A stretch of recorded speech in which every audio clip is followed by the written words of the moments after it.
시청자 여러분 안녕하십니까? BTV 뉴스입니다. 먼저 이 시각 주요 뉴스입니다.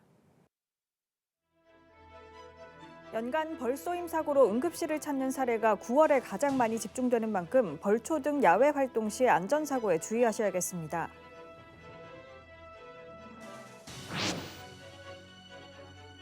우리 동네 착한 가게 시간, 오늘은 서구 꽃마을의 항아리 수제비와 토성동의 갈치구이 정식집을 소개합니다.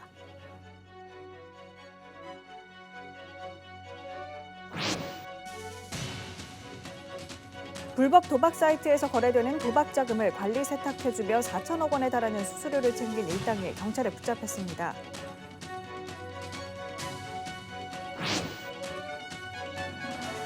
해외 직구한 지 1년이 되지 않은 전자제품을 중고 거래할 경우 자칫 전파법 위반으로 처벌받을 수 있어 주의하셔야겠습니다.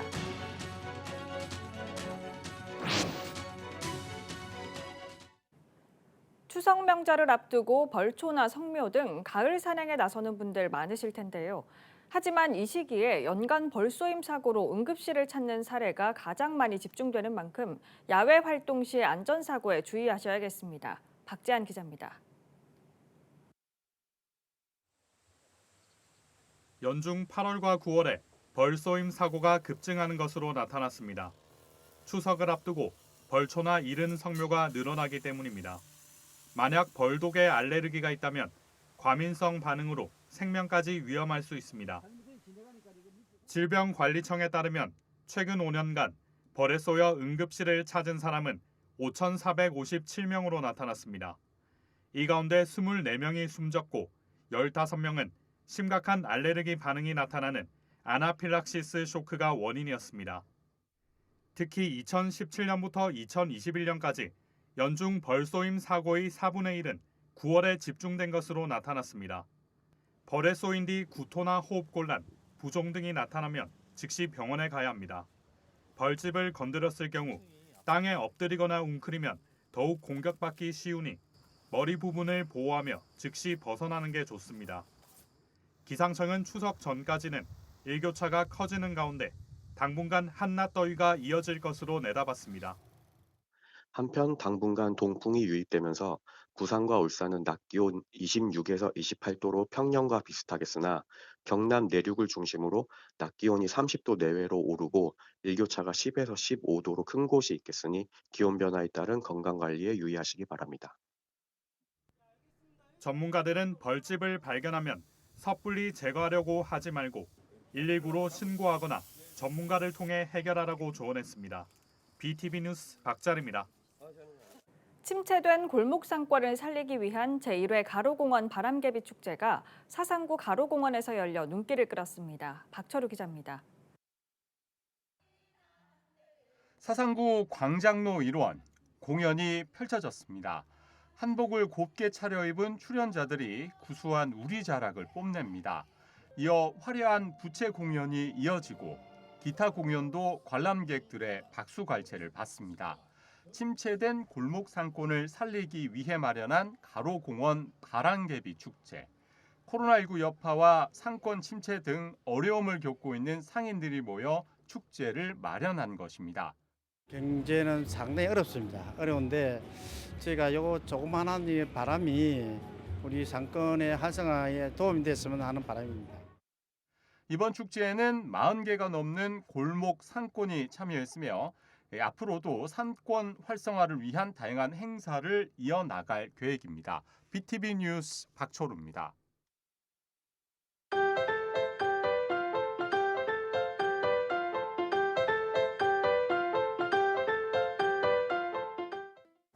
우리 지역 경제를 활성화하기 위해 기획된 코너 우리 동네 착한 가게 시간입니다. 오늘은 맛집이 많기로 이름난 서구 꽃마을의 수제비 음식점과 토성동의 생선구이 정식집을 소개합니다. 서구 꽃마을에 있는 한 가게. 이 가게의 대표 음식은 수제비입니다. 주문하자마자 나오는 갖가지 반찬들. 어린 호박잎에 밥을 얹고 된장을 발라 쌈 싸 먹으니 입안이 풍성해집니다. 자, 드디어 나오는 수제비국. 이름처럼 항아리에 나오는데 보기보다 양이 많습니다. 맛이 시원하다는 느낌이 드는데 안에 황태가 들었습니다. 황태 해장국도 나왔습니다. 황태를 비롯해 콩나물에 두부, 여기에다 달걀까지 빠졌습니다. 뜨끈한 국물이 들어가니 속이 다 후련합니다. 참, 수제비를 주문하면 여기에 밥도 나오니 적당히 먹은 후 말아 드시면 좋습니다. 전 된장 맛에 반해 밥을 국에 말기 전 된장에 비벼 먹어봅니다. 결국 공깃밥을 추가했습니다. 그 물가가 많이 올랐잖아요. 근데 생각했던 것보다 가격도 되게 저렴하고 한 숟갈 딱 먹었는데 되게 맛있더라고요. 입맛에 착착 감기면서. 그래서 맛있게 잘 먹었어요, 지금. 이곳에서 문을 연 지 6년 됐다는 이 가게, 수제비나 황태 등등 대부분 6,000원입니다. 지난해 1,000원 올린 가격이랍니다. 제 씀씀이를 줄이고 직접 또 시장을 보고 저는 뭐 이익보다는 진짜 생존을 위해서 하니까 그렇게 맞서 나가는 즐겁게 드시고 부담 없이 앉아 계시다가 가니까 그게 제일 고맙죠. 돌솥 비빔밥에 제육볶음, 가오리찜에 도토리 무침까지 등산 후 허기진 배를 채우는데 이만한 음식이 없을 것 같습니다. 이 가게는 평일엔 오전 10시, 손님이 많은 주말엔 오전 7시에 문을 열고 월요일은 쉽니다. 서구 까치고개로에 있는 한 정식집, 인도에 있는 간판이 아니면 모르고 지나칠 수 있는 곳입니다. 이 가게에 정식을 주문했습니다. 나오는 반찬이 8개. 수제비집처럼 호박잎과 된장이 눈에 띕니다. 여기에 생선구이가 나오고 꼬막 조림도 있습니다. 여기까진 7,000원짜리 정식. 조미김과 고기 버섯전은 추가로 되어주시는데 이건 8,000원짜리 정식이랍니다. 메뉴에는 없는데 인근 업체 직원들을 위한 정식단이랍니다. 국이나 반찬은 매일 바뀐다고 합니다. 정식에 갈치구이나 조림, 두루치기와 낙지볶음 등을 주문하면 8,000원입니다. 이날도 집밥 같은 맛에 밥 한 공기를 추가했습니다. 5년 전에까지만 해도 12시까지 참 오후에까지 하고 또 토요일도 하고 이랬는데 이제는 아예 안 돼. 장사 그만큼 안 돼. 코로나하고는 더 못하고. 노하우로 하면 나는 막 애끼지 안 하고 막 퍼주는 거. 나는 딱 그거 한 가지밖에 없어. 이곳에서 장사한 지만 13년, 25년 경력의 정식집 사장님은 아들과 함께 가게를 운영하고 있습니다. 하지만 평일에도 점심 장사만 하고 토, 일요일은 쉰답니다. 우리 동네 착한 가게 김석진입니다.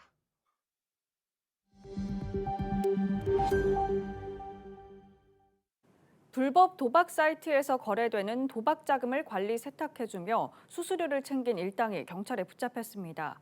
이들이 세탁한 자금만 40조 원, 수수료로 4천억 원을 받아 챙겼습니다. 박철우 기자입니다. 소방대원들의 도움을 받아 집안으로 들어가는 경찰. 한 남성을 체포합니다. 20대 A씨로 불법 도박 사이트의 자금을 관리 세탁하는 총책입니다. 핸드폰이라든지 그리고 뭐 장부라든지 이런 거 싹 다 압수하고 뭐 조직 운영 관련된 거 이런 것도 우리가 다 압수할 수 있고. 총책 등 일당 24명은 2021년 7월부터 지난해 11월까지 64개 도박 사이트에서 도박 자금을 받아 이를 세탁해 왔습니다. 이들이 불법 도박 사이트와 거래한 돈은 확인한 것만 40조 원. 이들은 이 돈의 1%인 4천억 원가량을 수수료로 챙겼습니다. 그 1년 4개월 동안 저기 한 거거든요. 거의 이 시장의 야들이 그냥 한 90% 이상을 야들이 했다고 보면 돼요. 완전히 그 독보적인 존재였다 하거든요. 경찰 조사 결과 이들은 전국 36개 지부에 각 계좌 모집책과 연락책 등을 두며 기업 형태를 갖추고 있었습니다. 단속을 피하기 위해 1개월에서 2개월마다 사무실을 옮기는가 하면 도박 사이트 입금 계좌를 하루에도 몇 번씩 바꾸는 치밀함도 보였습니다. 경찰은 총책 외에도 대포 통장을 범죄단체에 제공한 판매자 77명도 전자금융거래법 위반 혐의로 입건했습니다. 경찰은 불법 도박 사이트 자금을 관리하며 수수료를 받아 챙긴 혐의로 일당 등 101명을 검거해 이 가운데 총책과 관리자 등 3명을 구속했습니다. BTV 뉴스 박철우입니다. 지난 7일 밤 11시 50분쯤 동구 오부두 앞 교차로에서 4중 추돌 사고가 발생해 9명이 경상을 입었습니다.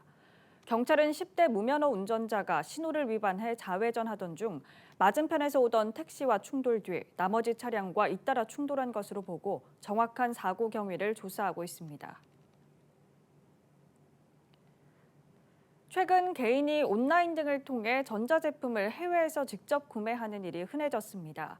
하지만 해외 직구한 지 1년이 되지 않은 전자제품을 중고거래할 경우 자칫 전파법 위반으로 처벌받을 수 있어 주의하셔야겠습니다. 박재한 기자입니다.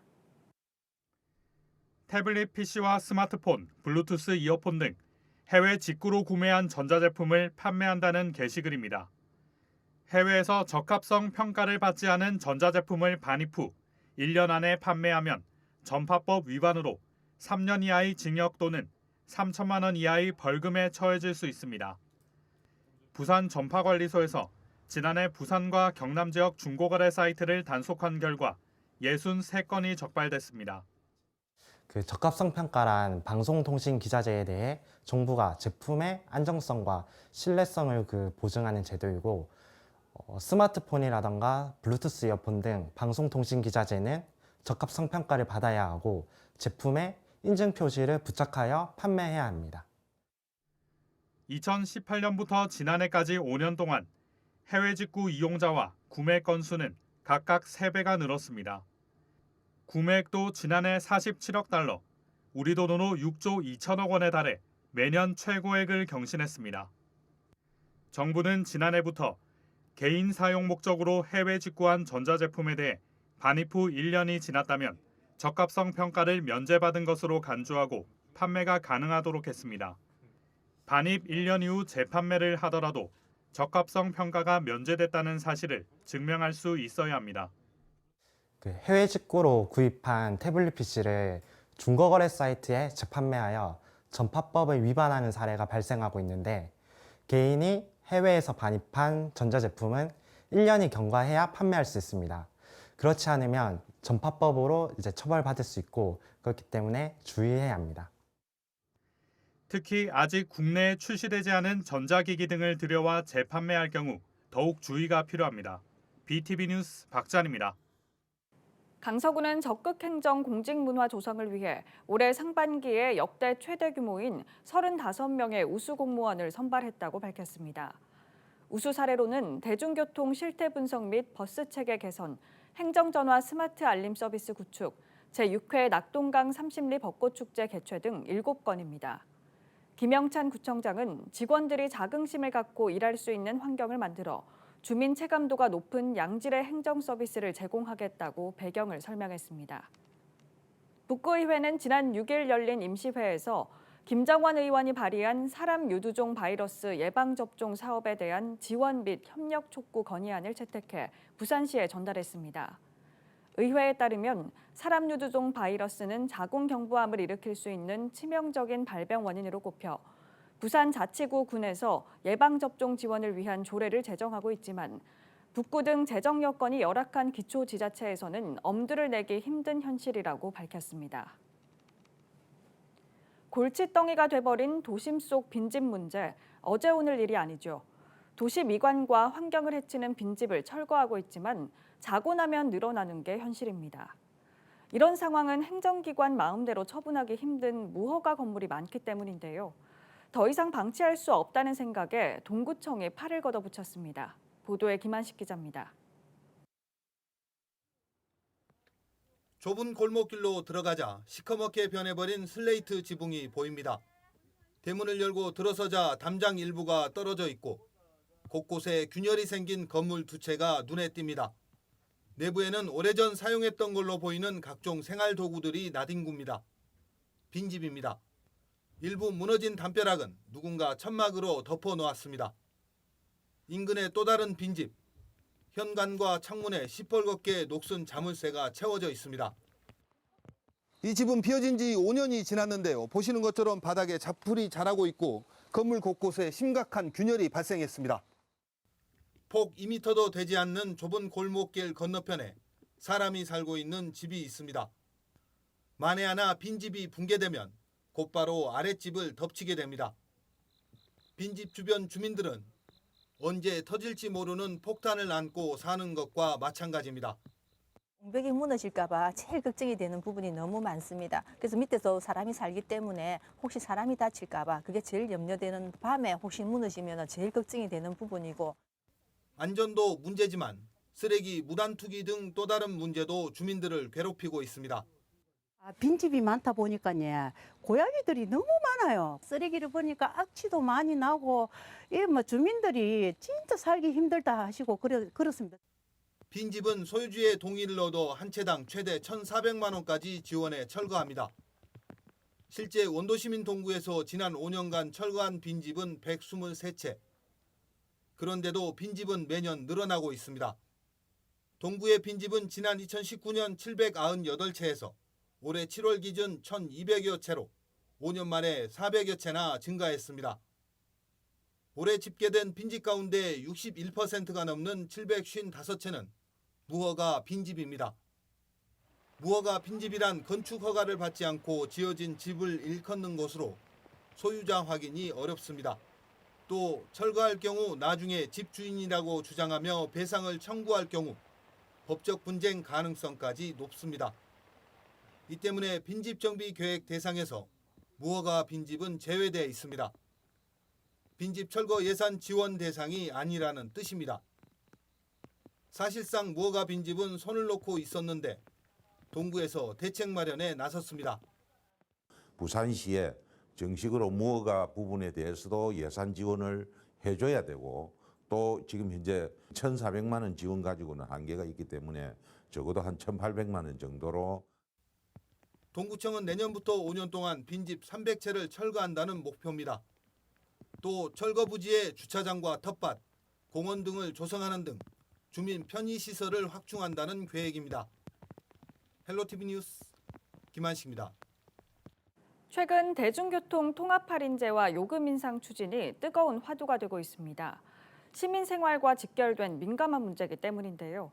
지역 야권은 부산시가 추진 중인 통합 할인제를 비판하며 직접 마을버스를 타고 시민들의 고충을 듣겠다고 나섰습니다. 최형광 기자의 보도입니다. 정의당 부산시당이 무상 대중교통 시대를 촉구하고 나섰습니다. 이들은 6일 롯데백화점 광복점 앞 버스 정류장에서 기자회견을 열고 부산시의 대중교통 통합 할인제를 정면으로 비판했습니다. 해당 제도는 대중교통 요금 인상을 위한 사전 작업일 뿐이라는 겁니다. 통합 할인제가 사실은 대중교통 요금 인상을 위한 사전 작업일 뿐 고물가로 고통받는 시민의 부담을 줄이거나 기후위기에 적극적으로 대응하기 위한 대중교통 활성화 정책은 아니라는 사실이 확인되었습니다. 특히 16년 동안 고착화해온 시내버스 준공영제는 버스 운송사만을 위한 것이라고 꼬집었습니다.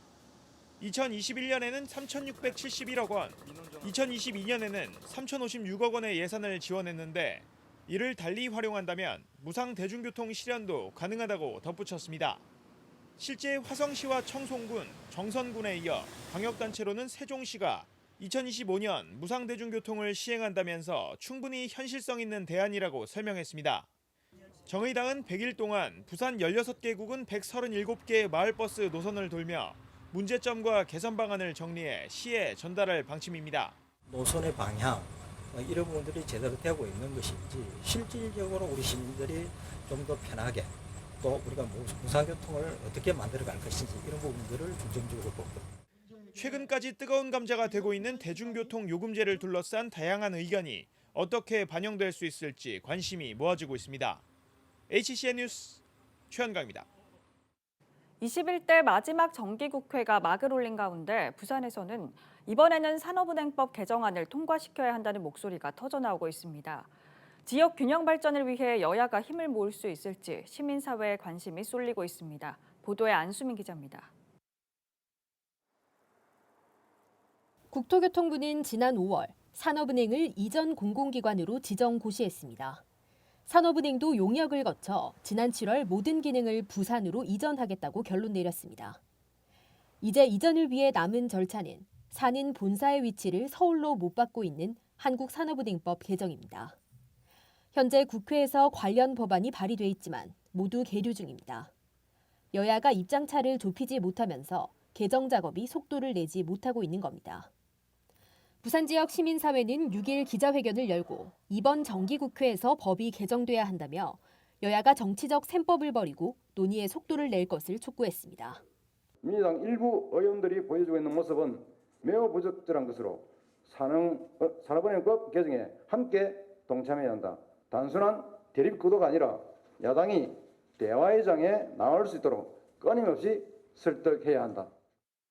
특히 지역사회에서 야당의 미온적 태도에 대해 문제를 제기하자 민주당 부울경 국회의원들도 이전 의지를 드러내고 나섰습니다.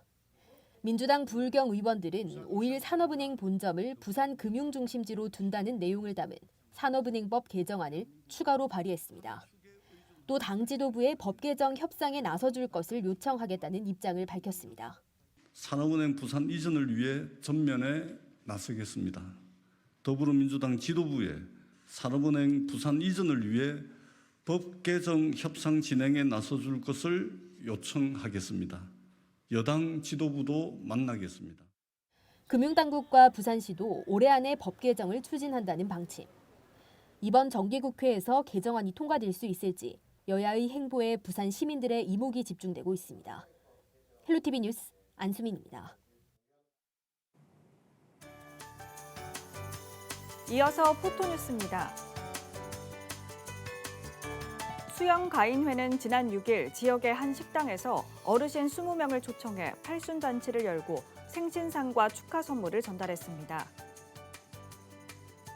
수영구 망미일동 통친회와 새마을지도자협의회는 지난 5일 동네 고읍성길 일원에 가을 초화 150본을 심고 쓰레기 등을 수거했습니다. 사단법인 함께하는 사랑밭은 지난 5일 광안일동 행정복지센터에 취약계층 50가구를 위한 즉석식품과 냉각 스카프 등의 선물 꾸러미를 기탁했습니다. 북구 자원봉사센터는 최근 2달간 자원봉사자 96명과 함께 여름의 행복 나눔을 진행했습니다. 이번 행사는 북구청 공무원들이 4년간 월급 자투리를 모은 후원금 600여만 원을 통해 밑반찬과 물김치, 삼계탕 등이 550세대에 전달됐습니다. 북구 구포일동 행정복지센터는 곽조길 주민자치위원장이 주민을 위한 봉사와 선행으로 지역사회 발전에 기여한 공로를 인정받아 하반기 부산시 모범선행 시민상을 수상했다고 전했습니다. 남구는 지난달 30일 지역의 개인 공인중개사 200여 명을 대상으로 전세 사기 피해 유형과 예방법 그리고 중개업 관련 주요 위반 사항 등을 교육했습니다. 주식회사 끄레몽 F&B 허창기 대표는 지난 4일 남구에 5,800만 원 상당의 미니캔 가루 캔디를 전달했습니다. 남구청은 받은 상품을 부산사회복지공동모금회를 통해 복지시설에 전달할 예정입니다.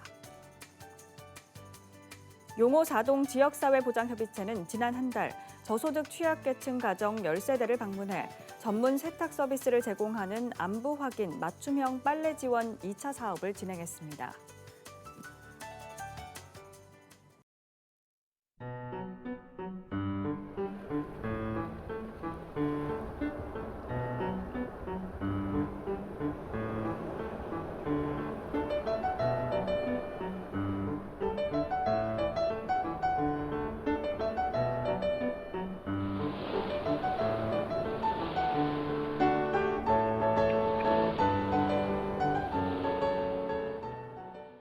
이상으로 BTV 뉴스를 마칩니다. 시청해주신 여러분 고맙습니다.